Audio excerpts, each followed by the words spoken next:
Inosuke is a simpleton character that is only there for comedic effect and to add intrigue to the basic main character and somehow more basic plot. Wait a minute! That's what I would say if I was an idiot. Inosuke represents strength and integrity. He doesn't care about the rules of anime or even the rules of his own universe. He was raised by boars, for God's sake, and looks more like a woman than some real ones, and you think he cares about rules? He got stabbed in the heart, and you know what the king did? After that, I don't even know what he would do to Gojo. How he could 1v3 Gojo, Goku, Saitama, and then make it back in time to harass and abuse Zenitsu. But he stands to represent a solution to one of the most concerning and rapidly emerging issues in new anime. Characters being boring. Too often, anime seems to be following the same basic character templates. The smart character that knows everything and stands against some societal trend. The happy character that's unrealistic in ambition, but always is morally right. The failed hero, Jesus Christ, it worked in Naruto and everyone was like, ooh, I'm gonna do it again and again and again. The deluded and delusional antagonist that is just straight up Black Air Force energy. And then, of course, the supporting characters, the basic female character, the horny character, the stupid character, the nervous character, the strong character. Point being, you don't really see many of these traits straight away from, and there's never a time when anime really steps outside that box and pushes these boundaries of what a character could be. And I know what you're thinking, isn't Inosuke just a crazy character?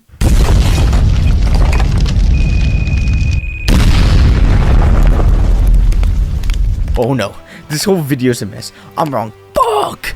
I gotta flee, I gotta leave the country. Wait, hold on, bear with me, please. I gotta make a call. Yo, Saul, these anime fans, they call me red-handed trying to gaslight them. What do I do, man? What do I do? You said anime fans? Yeah, dude, you fucked up. Well, shit. So, Inosuke feels different to me, alright? It's time for me to pop this chug, sniff this line of coke, and try and start Inosuke's comeback. I'm telling you, he's better than them. Watch. To see a character like Inosuke in the limelight is particularly unusual. A character that's so wild yet so basic. It's typically shining in the supporting characters section, except here's the thing. He's a part of the big three in Demon Slayer alongside Tanjiro and Zenitsu. Most big three have the loser main character, the talented rival, the healer female, along with the failed hero mentor, castaway mentor, dead mentor, R.I.P. boss man Rengoku. But I think the reason Inosuke shines so much is because of the character he's on the screen with and what he's doing when he's on screen with them. Tanjiro is probably one of the most basic main characters in anime. Chill.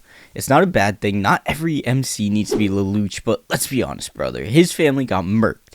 Like, battered. Dead the one night he leaves, and all that changes is he gains motivation, but his character stays the same, and he sees demons kill countless people. Even Rengoku died, and Tanjiro just gains motivation, but he's still the same nice and hopeful character. Zenitsu is the textbook definition of a character with anxiety. They get all nervous, do their bullshit, and then when they fight, they're super strong, and I like Zenitsu as well, but him being the one with the horny gag is just like, It's anime at the end of the day. But when Inosuke is on the screen, you're constantly entertained from either laughter, stupidity, or total badassery. Not only that, but he has sick character moments. Especially when that brother went to fight that big ass father demon who was like the goddamn Hulk. And then after, when he was trashing and begging Giyu to let him continue to fight and help Tanjiro. Even his introduction in the mansion arc, charging in with no fear, was one of the sickest introductions in all of Demon Slayer. And I know what you're thinking, that's not that cool. There's a bunch of characters in anime who do stuff like that. Yes, you're right, but it's typically not the character in the position of Inosuke. The reason for that is characters like Inosuke are typically shallow and often get paired as a strong character too, like Luck from Black Clover, Toga from My Hero. These characters are meant to serve the same purpose of YouTubers throwing a bunch of memes on the screen for no reason, or randomly cutting away from the video for a movie clip.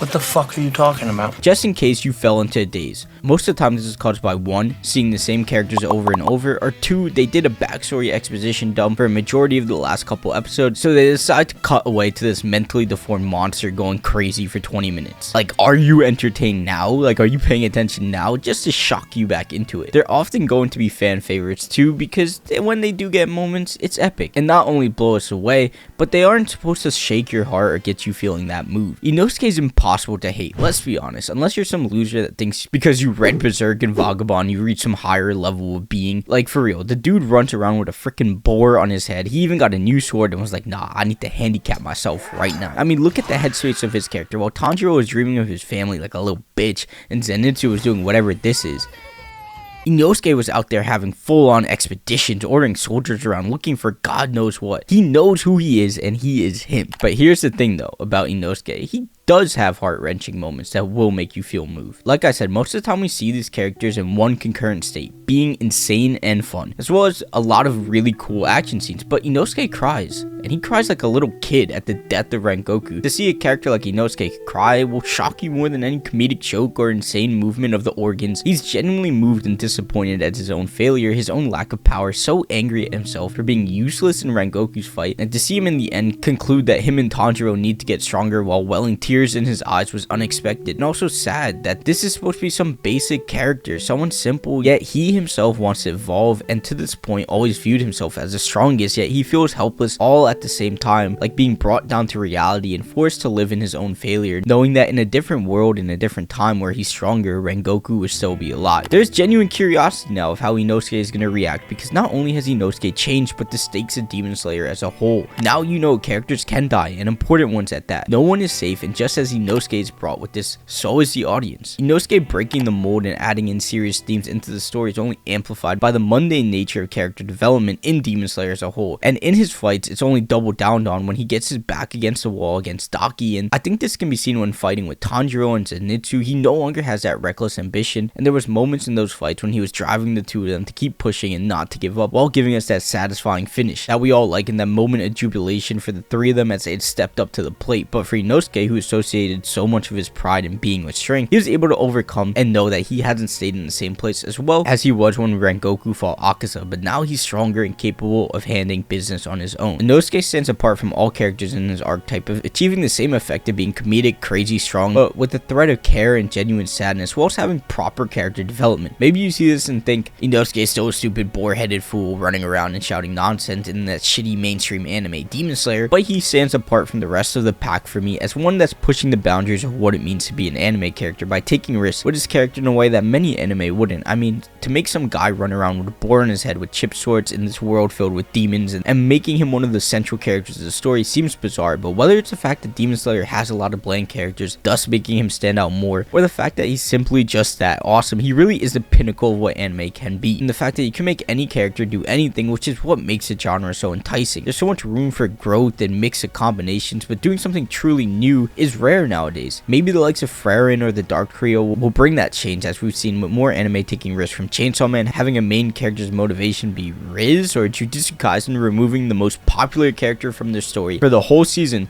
The time for evolution is now, and the basic premise of anime is changing, and as the medium as a whole evolves, we're just gonna see more and more changes. Shit, we may even see a character like Inosuke as the protagonist of one of these stories one day, and who knows if it'll work, but at the end of the day, I want to see it attempted. And speaking of protagonists, if you enjoyed this video, check out this video on Itadori, the character that suffered the most in 2023 than any other anime character. And if you enjoyed this video, leave a like, subscribe, and don't forget, we're just getting started, we're gonna stay consistent, and I'll see you in the next video.